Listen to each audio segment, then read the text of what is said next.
ભારત પાકિસ્તાનની વર્તમાન પરિસ્થિતિના પગલે પ્રભારી સચિવે સહટી હોસ્પિટલ અને ફાયર બ્રિગેડની મુલાકાત લીધી। ભારત પાકિસ્તાનની વર્તમાન પરિસ્થિતિના પગલે રાજ્ય સરકારમાંથી પ્રભારી સચિવ ભાવનગર આવ્યા હતા, જેમણે પ્રથમ સહટી હોસ્પિટલની મુલાકાત લીધી હતી। મુલાકાત દરમિયાન હોસ્પિટલ ખાતે સ્ટાફ, જરૂરી દવાઓ સહિતની મેડિકલ ઇમરજન્સી અંગેની તમામ બાબતો અંગે હોસ્પિટલના ઉચ્ચ અધિકારીઓ પાસેથી જાણકારી મેળવી હતી।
બાદ ફાયર બ્રિગેડ ખાતે પ્રભારી સચિવે કલેક્ટર, કમિશનરને સાથે રાખી ફાયર બ્રિગેડના ઇમરજન્સી વાહનોનું નિરીક્ષણ કરવાની સાથે કામગીરી અંગેની સમીક્ષા કરી હતી।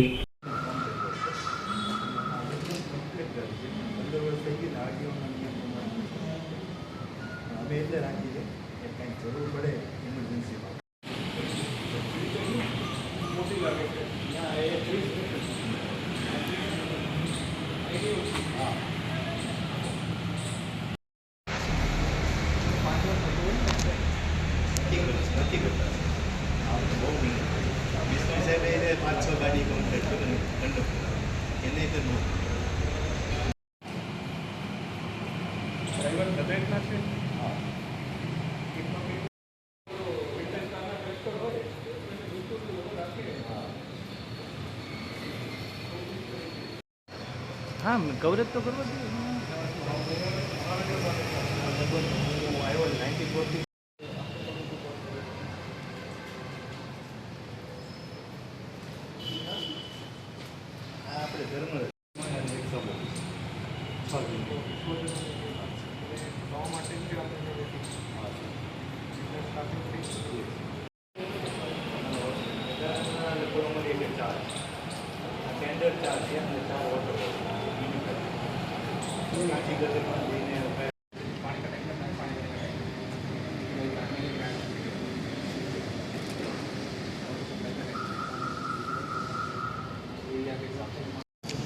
અત્યારે જે કમોસમી વરસાદ છે અથવા જે અત્યારે આંતરરાષ્ટ્રીય માહોલ છે તેમાં આપણી દરેક જિલ્લામાં જે ઇમરજન્સી સર્વિસીસનો કે ભાઈ કેવી પરિસ્થિતિમાં છે, શું શું તૈયારી છે આપણી, એ બધું જોવા માટે ગુજરાત સરકાર તરફથી જિલ્લામાં ખાસ પ્રભારી સચિવશ્રીને મોકલવામાં આવ્યા છે। તેમને તમામ જે જિલ્લાની ઇમરજન્સી સર્વિસીસ છે એમની કઈ રીતની વ્યવસ્થાઓ છે એ બધી વ્યવસ્થાનો તાગ મેળવ્યું છે કે ભાઈ ખબર દરેક કામ બરાબર છે કે કેમ આપણે ખરેખર જ્યારે ઇમરજન્સી સિચ્યુએશનમાં કામ લઈ શકાય। તો એ રીતે જિલ્લાના દરેક ડિપાર્ટમેન્ટનું દરેક વસ્તુઓનો એમને અભ્યાસ કરીને કે ભાઈ ખરેખર બરાબર છે કે કેમ આ રીતની વ્યવસ્થા કરવામાં આવેલી છે।